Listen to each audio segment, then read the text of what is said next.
पिसरोर के थाना सब्ज पीर पुलिस ने मनशियात फरोशों के खिलाफ कार्रवाई करते हुए मनशियात फरोश मुलजिम कौसर महमूद के कब्जे से 2 किलो 140 ग्राम चर्स बरामद। जोया न्यूज़ नेटवर्क प्लस को तर्जुमान सियालकोट पुलिस से हासिल होने वाली तफसीलात के मुताबिक थाना सब्ज पीर पुलिस ने संगीन मुकदमात में मुलविस 5 कस मुलजमान इश्तिहारियों को ट्रेस करके गिरफ्तार कर लिया है।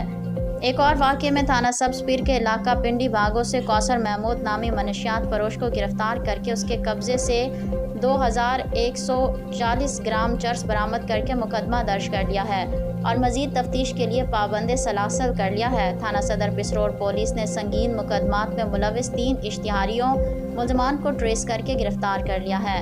थाना सदर पुलिस पिसरोर ने एक और वाक़े में जराइम पेशा नासिर के खिलाफ कार्रवाइयाँ करते हुए मुलजमान इदरीस और साइम के कब्जे से पिस्टल 9mm गोलियाँ बरामद करके मुकदमा दर्ज करके पाबंद सलासल कर लिया गया है।